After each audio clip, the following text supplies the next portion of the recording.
Now, another political gathering, another cloud of tear gas, another report of gunfire. Last weekend, what began as a political meeting attended by Nairobi Senator Edwin Sifuna in Kitengela ended in panic after police moved in. Witnesses say the crowd had not turned violent, yet tear gas was fired. Gunshots followed. A young man was reported dead. As Kenya ages closer to an election year, the question is no longer whether these incidents are isolated. The question is whether we are sliding back to a dangerous culture of force over service. Tonight on Face the Facts, Herman Kamariki has some words for the security sector.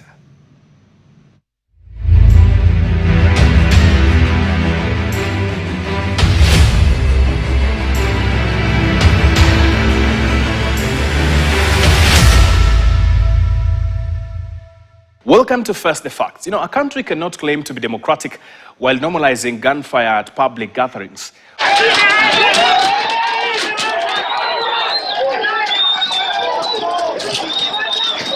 We must speak plainly here. When citizens assemble, whether in protest, worship, or political engagement, the default response of the state cannot be tear gas and bullets. That is not crowd control. That is escalation. What happened in Kitengela is not just about one rally, where the SG of ODM, Edwin Sifuna, was having a function. It is about a pattern where tear gas lands before dialogue begins. Live rounds are discharged before threats are verified. Kweli nikiwa hata kwa umbali, juzi mvua ilikuwa inanyesha. Nikatoka tu na hiyo mvua nikaenda, nikamwona kweli amelala chini. Sasa imepiga macho ikatokea nyuma. He was not involved in any way in a Sifuna-led rally.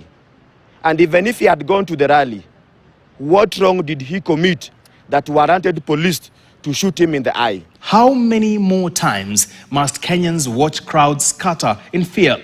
How many more parents must receive late-night calls about sons who never came home or daughters who've never been seen? In Nairobi's Huruma Estate, a teenage girl was fatally shot during what police described as an operation targeting criminals. She was not armed. She was not attacking anyone. They say it was a stray bullet. Cheryl was minding her own business when overzealous police officers killed him. We are saying that trigger-happy police officer must be arrested. We are not going to be forced to be in broad-based government that is killing our people, that is killing our young people, that is killing our innocent people. Today, we are going to demonstrate here. We are going to show love for our sister. Kenya rebranded its law enforcement from force to service to signal reform. But a name change without a culture change is cosmetic. A service protects and a force suppresses. So what do we have? Which one do we have? Or which one are we seeing? It's just like I do. Let us be honest. Policing is difficult. Officers operate in tense and unpredictable situations. I agree to that. They face risk. They deserve protection and support as well. But that is precisely why discipline, training, and command responsibility must be uncompromising. The law is clear.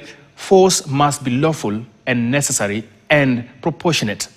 Live ammunition against civilians should be the rarest of last resorts, not an operational reflex. And when civilians die, accountability cannot be optional.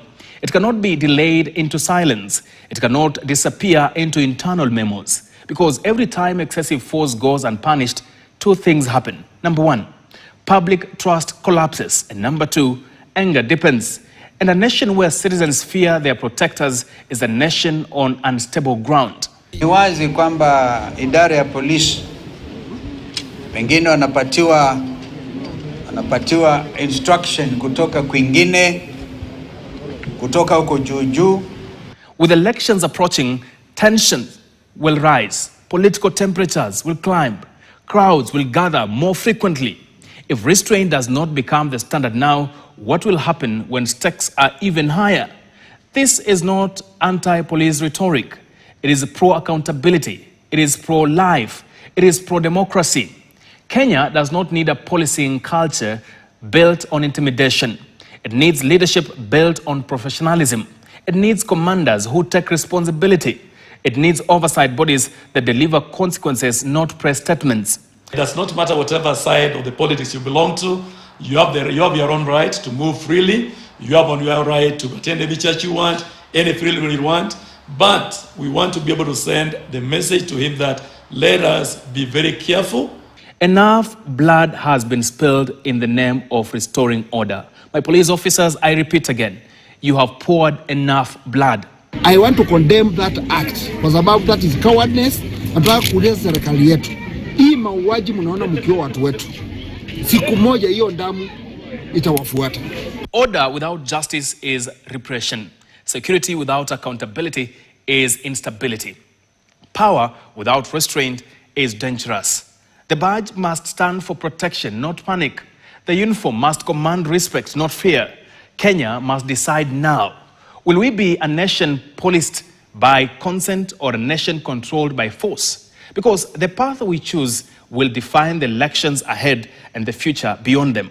And that is first the facts. My name is Haman Kamariki. I hope the police officers will take this into account and their leaders as well.